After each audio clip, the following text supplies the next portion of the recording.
who's going to be the victor also reflects that men in India, learned or otherwise, did not have a different idea of woman, and that Ubaya Bharati's example tells us that.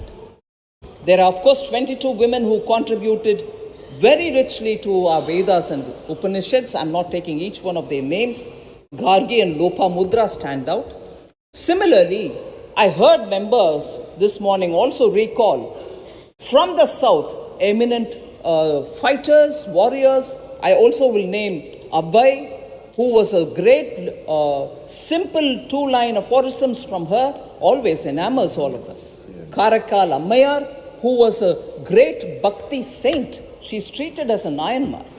So in India, women have had a role in literature, a role in very many different situations. Women warriors, sir. Rani Abbakka, Kitturu Chennamma, Velu Nachiyar, Rani Gendullu, Lakshmi Segal, and of course Jhansi Ki Rani. All of them, I've just taken a random list.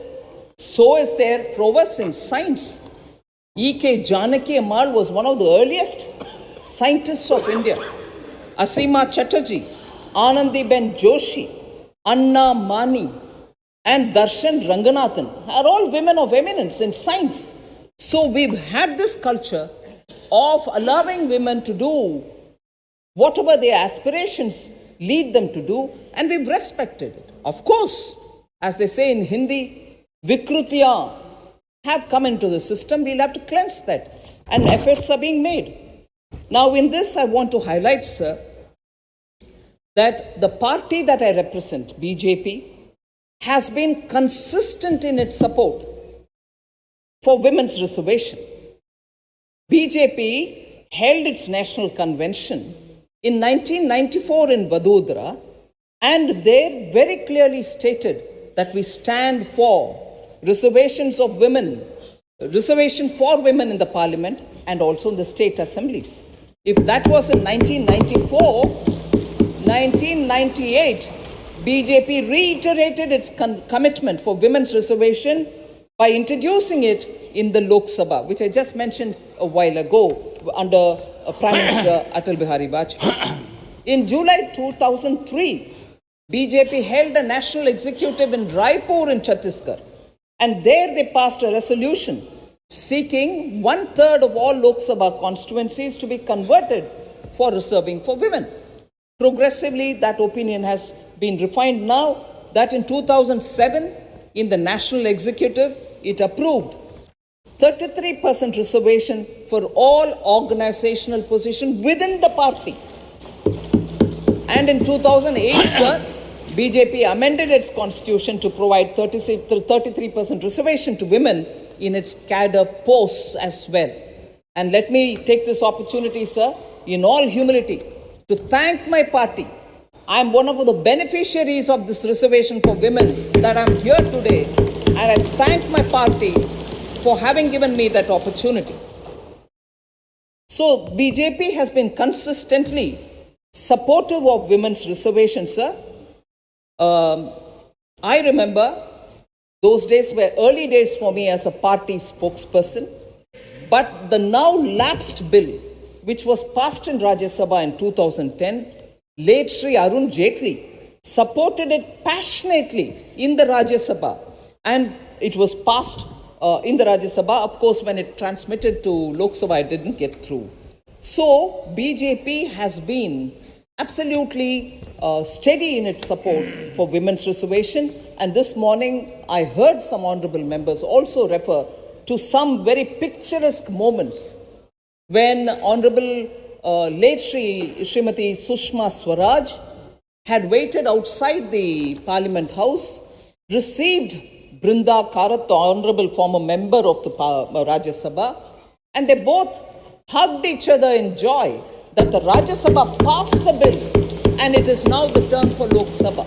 So there was a complete, across party lines, a sense of wanting to achieve this, and today we remember late Sushma Swaraj, and of course even today the activists and also former members of parliament who have all been pursuing this agenda. To further this point, sir, 2014, prior to the Lok Sabha election, BJP's manifesto, the Sankalp Patra, openly said that BJP is in favor of bringing reservation, 33% reservation in parliament and also in the state assemblies. So did 2019 Sankalp Patra. So just as Article 370 has always been in BJP's manifesto, so is women's reservation always been in BJP's election manifestos, be it 2014 and now be it 2019. Sir, Sankalp se Siddhi principle, which Honorable Prime Minister follows very earnestly, is also proven by the fact that everything that which is mentioned in the Sankalp Patra is taken up to the level of achieving, that is, Siddhi tak, Prapt karne tak, we follow it in earnestness. I also heard some members this morning talk about you were paying attention to Article 370, you were paying attention to triple talaq, but you didn't do this women's reservation. I like to take this opportunity to say through you, sir, Article 370 has a very big women's component in it. Inter alia, you didn't allow women to hold property in J&K. Is it not important for them to have that honor back? They have, after all, been born there.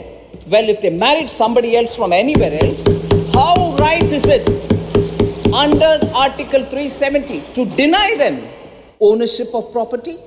Is that not important?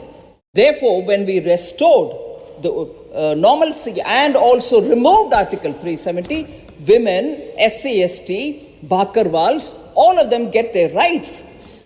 That is why Sankalp se Siddhi principle of Honorable Prime Minister makes complete sense. And between 2014 and today, these are the kind of achievements to empower women which have been happening. Similar is, I heard our Honorable National President, Shri Nadda, speak about triple talaq this morning. He said triple talaq is not in A country, B country, C country, all of which are Muslim-dominated countries. But in India, it took us a whole process of going through the courts and again politically convincing our people and then bringing it in. But Prime Minister Modi did not hesitate. He said if that has got to be done for giving the rights to the Muslim women, we shall do it. So triple talaq also happened. So Nadda ji clearly explained, we don't involve or indulge in appeasement politics. But it is important for us for restoring the rights of women, because in women-related matters, sir, and I can say with complete confidence, in women-related matters, we don't play any politics. It is an article of faith for the Honorable Prime Minister, and therefore we do everything that we've done, whether it is Article 370 or whether it is triple talaq or looking at now women's reservation bill. All of it is part of our manifesto anyway. So between 14 and 19, I shall not spend too much of a time, because yesterday all of us heard Honorable Home Minister speak in the Lok Sabha. He listed out the various measures which have been taken by Prime Minister Modi for social empowerment, for economic empowerment of women. I'll just very quickly flag off a few of them, sir. Ujjwala for smoke-free kitchen, 9.59 crores of people have been given free connection, and 200 rupees subsidy per cylinder, and newly we are adding 75 lakhs more connections. Swachhata Abhiyan, providing a dignified life for women, providing toilets to them. 11.72 crore toilets have been built in this country. Beti Bachao, Beti Padhao has actually helped in restoring a fair balance between gender, because gender asymmetry prevailed all over the country. I heard Honorable Member Thambi Durai talk about how there was this cradle scheme which was brought so that children, as soon as they are born, being girls, are not killed. And that was a step some time ago taken in Tamil Nadu. Many states have done many such steps in order to restore that parity in the gender, in the sex ratio. Sir, Prime Minister Modi's government is the one which gave from 12 weeks of maternity leave to 26 weeks of paid maternity leave for women. These are empowering women. What were we doing between 2014 and 19? These were the things which we were doing. So we didn't forget for a moment empowerment of women. Water to the house for health reasons. Otherwise, they were spending hours going miles to get drinking water. 9.82 crore new connections of Nal Se Jal, Gar Gar Jal has been implemented. So I won't go further into that list of social empowerment and the economic empowerment. But I certainly will take a few more minutes, a bit of considerable time if you would permit me, sir. Empowering women, there cannot be a more substantial measure than finding them in the armed forces. I list out the kind of things Prime Minister Modi has taken to get women have that equal treatment. Many of our honorable members saying, treat us equal. We don't want you to do puja or treat us like goddess. No. Can there be a better place than the 3 armed forces where we have brought women to be at par with men and they stand there clearly? I'll give out the list, sir. All wings of the Indian Armed Forces have women in combat roles now. Women are allowed in combat services and in supervisory roles. I'll start with the Central Armed Forces, paramilitary forces. In 2016, Prime Minister Modi's government took a call, a historic move, decided to reserve 33% posts at the constable level for women in CRPF, CISF, and to begin with, 14 to 15% posts at the constable level in the border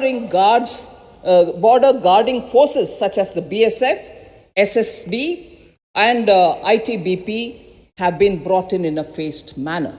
That's equality. That's treating men and women equal, literally in the uniformed services. Similarly, sir, admission of girls in Sainik schools, unimaginable, because there was so much resistance. No, you can't do it. Admission of girls in Sainik schools with effect from academic session 21-22, girl cadets have been admitted in all existing 33 Sainik schools. That was clearly a step which was taken as a decision by Prime Minister Modi's government. Indian Army, sir, has opened up entry for women candidates in the National Defence Academy. You know how prestigious that center is. And it is one of the male domains which you could never breach. But today it has been opened for female cadets. 19 cadets, including 10 for Indian Army, joining academy every 6 months. Women candidates, women cadets. Sir, permanent commission is also being granted to women officers in the armed forces. You may think that it is only in the armed forces medical corps or it's in the dental corps and so on. No. Or it is in the nursing service. No. Over and above that, now women are being given permanent commission in the armed forces as women officers.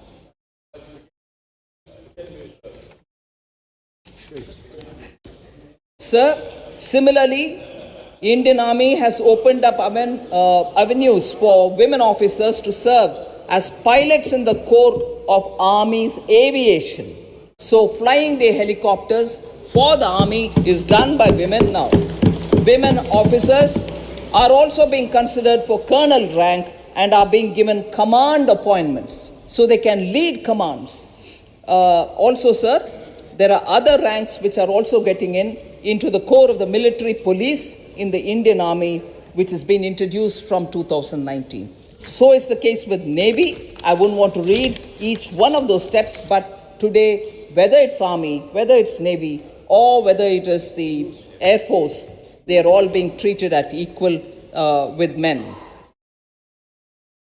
Agniveer scheme, sir. I was very happy to hear Honorable Member Sumitra Balmik. Is she here now? Yes. She mentioned it, sir. Women are getting recruited as women Agniveers. I was going to mention it, but I was glad to hear it from another member of this house. From the first batch itself, we have women Agniveers. So now, without taking more time on talking about the larger issues, I'll come to responding to some of the members who have raised some issues where I wish to explain. Sir, members Ramnath Thakurji, K.C. Venugopal, Priyanka Chaturvedi ji, Phulo Devi Nettam ji have all raised this issue about you came to power in 2014. Why have you taken 9 years to bring this bill? I think I've explained it that we've spent a lot of time and attention on delivering on social empowerment and also on economic empowerment.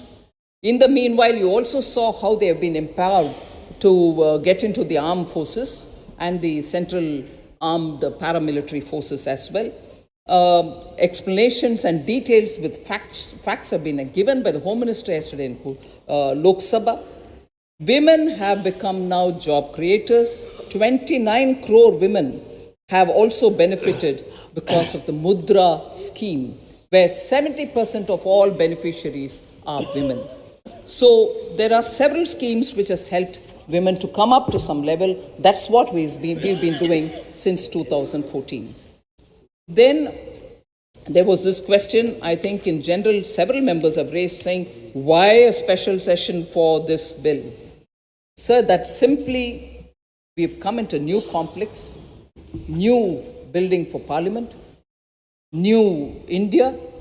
We would like this Parliament to deal with one of the best bills that it can deal with, where all of us agreed. And I'm glad to say this. I thank from the bottom of my heart for the consideration that all the parties have shown, irrespective of the little reservations they may have, questions they have in their mind, for extending support for this historic bill and this new building as a first bill.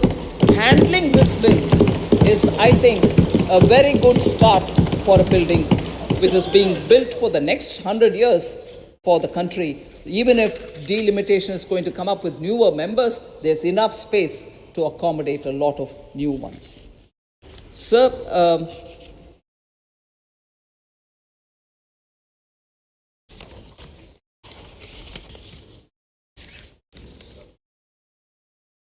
it was a bit disheartening to hear some members say, oh, this bill is a jumla. This is a very catchy word. A lot of people love using that word, but no. Whoever said it, I'm not particularly naming the members. It is not a jumla. This bill is not a jumla. I want you all to please attend to the points that I'm trying to talk.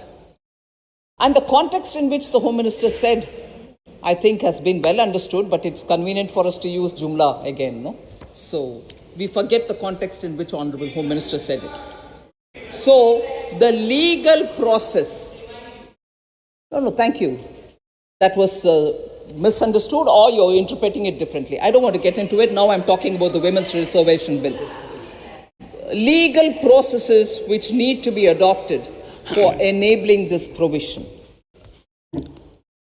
has been defined and described by a legal luminary, but I will certainly repeat it for us to know, and I'm sure many of our senior members here will appreciate that without amendments as regards UTs and without the delimitation happening, and delimitation process is a quasi-judicial process. It needs an appointment by law. It needs a Supreme Court judge to retire to head it.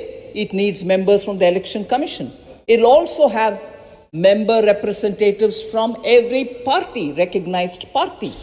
So it is not a exercise to push the decision further, but once we pass this, and once the states also pass their respective law, is when This, and in the meanwhile, census taking place, with the number or the figures of the census notified, the ball sets rolling for a delimitation commission to come into play. So, unless we do it, and in that, I'll get into the detail why this 2026 stands out for us. Why 2026? Why can't it be earlier? I'll try to explain it as well. It is not something which we have done it.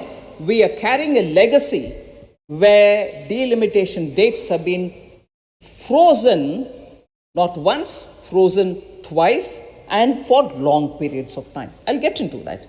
But with these handicaps or with these realities before us, it shall not be possible to implement it now in 24 itself. Our intention is clear. Clear it all up. And once the census is over and the delimitation sets rolling, you're going to have it the moment it is finished. So, no Jumla ma'am, whoever said it, but truly it's going to set that course which was very clearly from a legal side explained. It also says, one of the discussions this morning, sir, saying, why did you have to bring it now? You're going for an election, you're probably worried about the election. No, as I said earlier, it is an article of faith. Whether it is now, whether it is all the 4 times when it was brought to this house, every time BJP has supported the bill. Even that time when it was brought into the Rajya Sabha by Dr. Manmohan Singh, BJP stood out to support the bill. So why would there be any hesitation in our mind? So I just want to be sure that the points that has been raised by some of the members are addressed.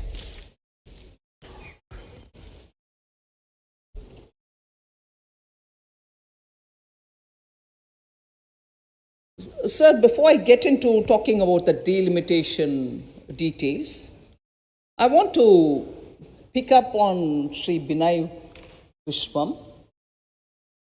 who seems to have forgotten the bill and said many other things about, where are the women? Why did you want to form a separate organization aside from RSS? Why do you need a Sevika Samiti and so on?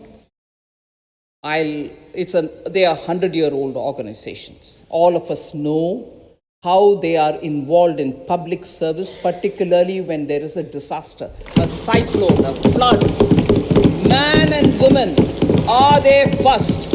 Unclaimed dead bodies, they do the cremation or as per the law, whatever process for the ultimate end rituals. They are completely dedicated for social service and keeping people together. And if that is worrying the honorable member about why the women have not been taken in RSS. Please, honorable member, I have not given you a flare. Please sit down. No, don't do it. Please. Sir, why should there be a separate organization? Why they cannot be part of RSS and so on? At least there is an organization keeping all the women working together at par. If you don't mind me, sir, and if you'll allow me this little bit of indulgence, and with the honorable member not taking any offense, because he's spoken quite a lot, I'll rather respond with just one fact. Let me ask him, how long did it take for former member Brinda Karat to get into the Communist Politburo? To get into the Politburo, how long did it take for Brinda Karat? Nobody else.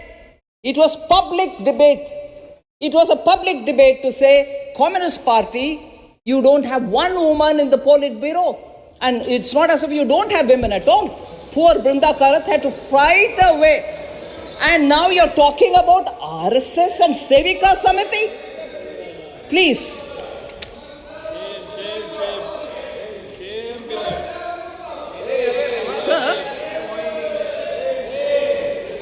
Sir, I heard honorable member Kapil Sibal, sir, talking about Finance Commission cannot allocate resource fairly till the census takes place and so on, and that we are using a old census because I'm talking about, he referred to Finance Commission, I'm also referring to that. But the idea was that the census, old censuses are being used. I just want to tell you, sir, it was Prime Minister Modi who, after forming the government, said 2011 census data was first used for the 15th Finance Commission, whose period is now current, 2020 to 2025. Till before that, that is prior to that, since the 7th Finance Commission, till the 14th Finance Commission, which is before us, before 2014, that is 8th Finance Commission for the finance period 1979-2020, have used the census data of 1971. 71 census has been used till 2014, and Honorable Member Kapil Sibal worries that we're using 71. No, sir. From the 15th Finance Commission, which is holds currency, which runs between 2020 to 2025, 2011 census is already being used. So I'm sorry, I want to just correct that perception of Honorable Member. All the earlier finance commissions have used 71 census figures. Sir. We have updated it. So I'll just quickly go to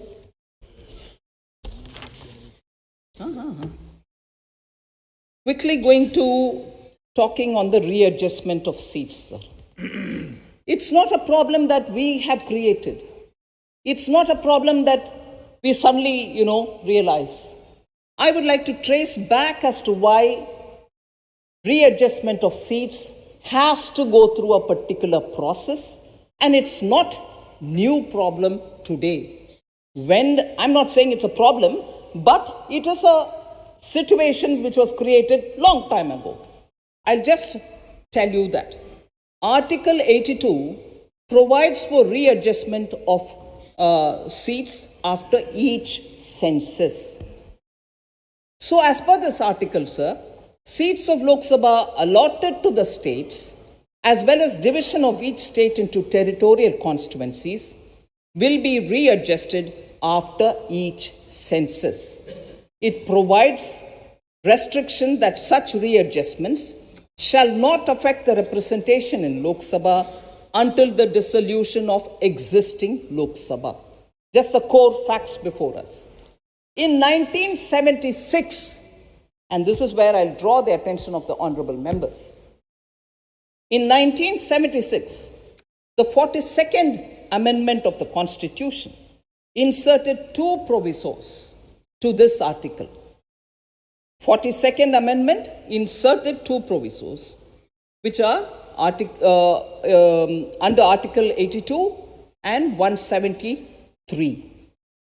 First proviso provided as to when readjustment shall take effect, and the second proviso provided that readjustment shall not be necessary until a new census is done and its figures are published after the year 2000. In 1976 till 2000, delimitation was kept frozen thanks to the 42nd Amendment. So that during that emergency, the infamous thing which happened, 42nd became a basket case where you put everything, Adobe's list, and passed it all. When the emergency extended period, the Lok Sabha, after completion of 5 years, ran the 6th year and did all this. So the 42nd Amendment froze it till 2000. Thereafter, this freeze till the year 2000 was amended in 2002, the 84th Amendment, and the year 2000 was replaced by the year 2026. So the 2026 is not somewhere coming out of our imagination. The freeze in readjustment of seats has happened in 76 up to 2000, and in 2002, it has happened as an extension till 2026. So, as first census of 2026 will be undertaken into 2031, until that period, there will be no readjustment and seats shall remain unchanged, is the position.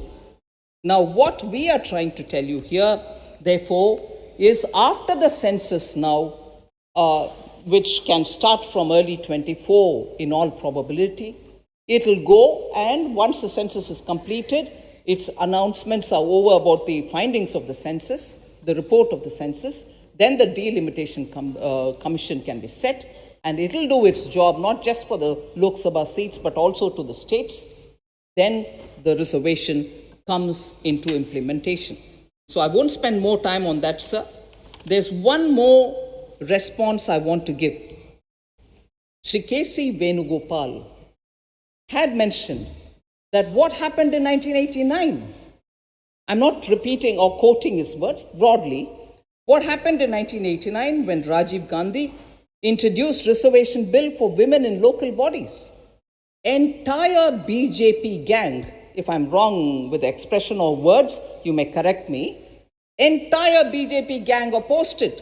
Stalwarts like L.K. Advani, Atal Bihari Vajpayee, Ram Jethmalani, etc. opposed it.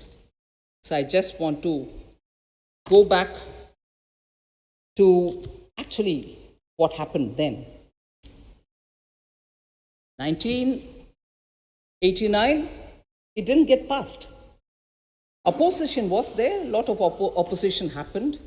Then, of course, as I said, even at the very beginning, it moved to 1991-92, and in 92 it got passed under P.V. Narasimha Rao ji. But what actually happened then? BJP gang? No, I'm sorry. There are others who, it's very interesting to see. Sir,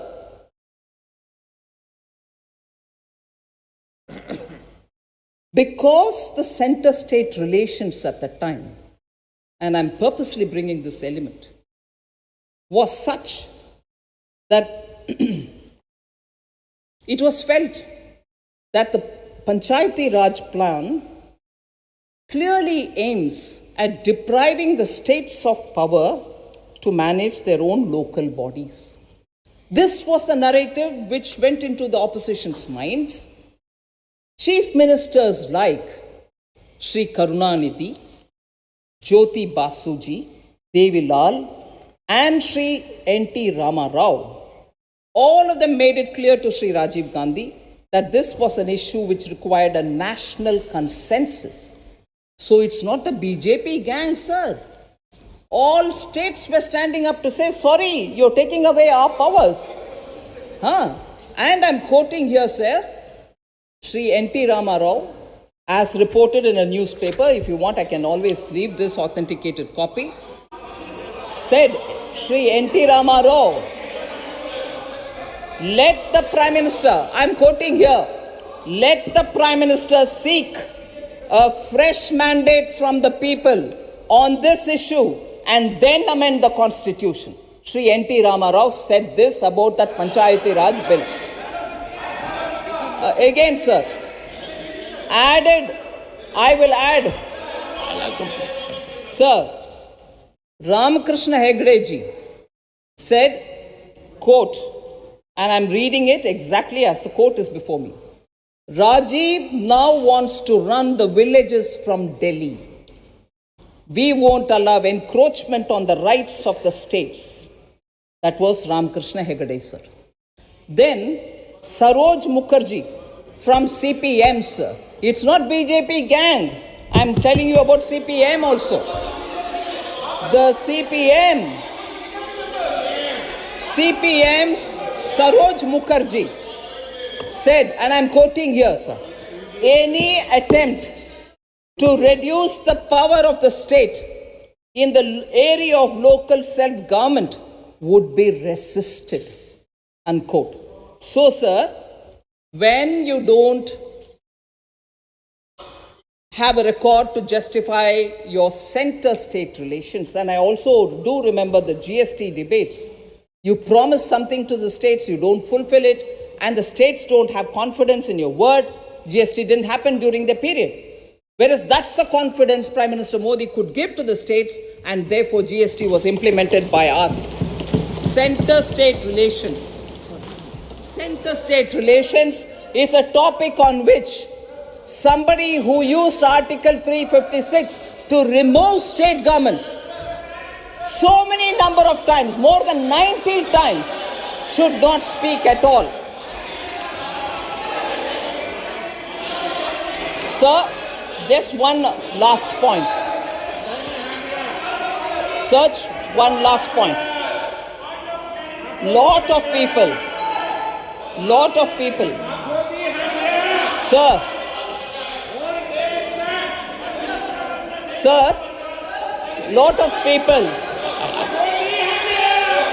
One second.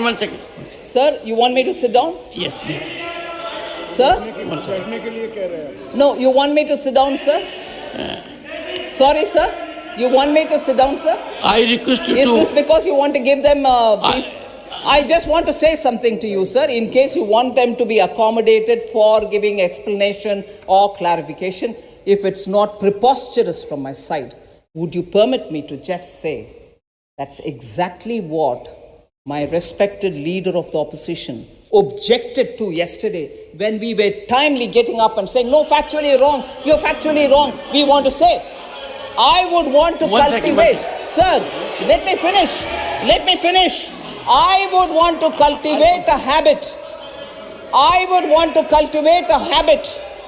And I'm telling you, I would want to cultivate a habit for myself, sir. I'll keep quiet. I'll hear every speaker. And when there is an objectionable comment made, or when there is a factually incorrect statement made, after they finish, I will seek your permission to stand up and rebut it, provided they are here to listen, not if they are walking out. So please, sir, it's a two-way street. Now that you're saying, I'll sit down. No, please conclude. Honorable Finance Minister, please conclude. Can I? Please conclude. I'll come. Sir, just the last 2 points, sir. Just the last 2 points. So there's been a lot of question on why is it that we won't be able to do the OBC like the way we do the SC reservation or ST reservation. There is no specific mention of electoral reservation in the Constitution for OBCs as it is mentioned for the SCs and STs. That is why this bill, which brings in the amendment to have a 133% reservation, deals with the general category, deals with the SC category, which is provided for by the Constitution, and deals with the ST category, which is provided for by the Constitution. So there is no ambiguity in our mind. So the last point, which is a bit of a disappointment for me, which is a very worrying thing for me, I seek your indulgence and allow me to say this, which is really not what I want. Leave me, but I'm sure many of us wouldn't want that in the upper house. So this morning, I heard insinuations passed against the Prime Minister and Honorable Home Minister. Initially, I didn't think it was meant for them because it was very metaphorically said about, some men came, they carried money bags, they were also with money, media, muscle power, and misogyny. Sir,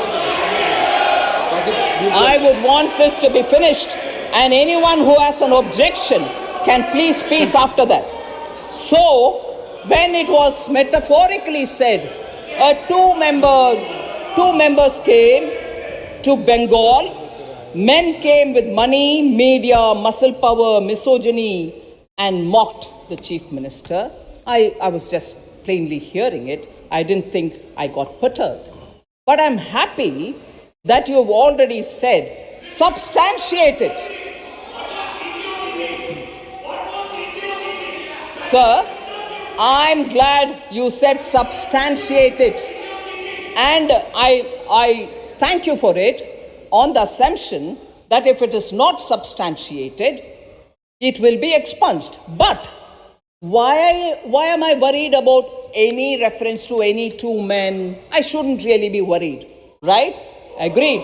That's how I thought it was. But when somebody from here objected to that comment, and finally when it was not permitted, and the honorable member was allowed to speak, he used the names. And if I can recall the lines that he said, sir, he looked at you and said with aggression, sir, if whenever I take the name of Prime Minister Modi and Amit Shah ji, I get under their skin, is what he said. Now, if the two men reference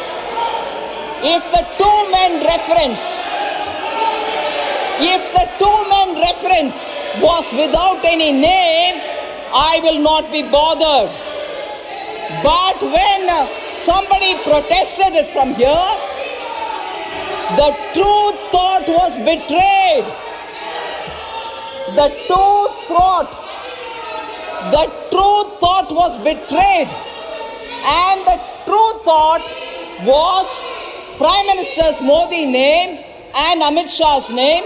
Whenever I take it, which is what the honorable member said, whenever I take it, I get under their skin.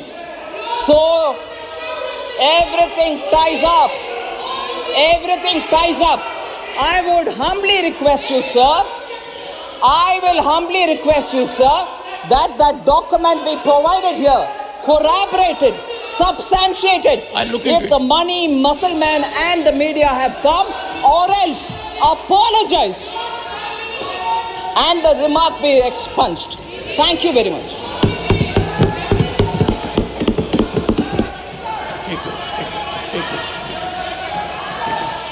Honorable members,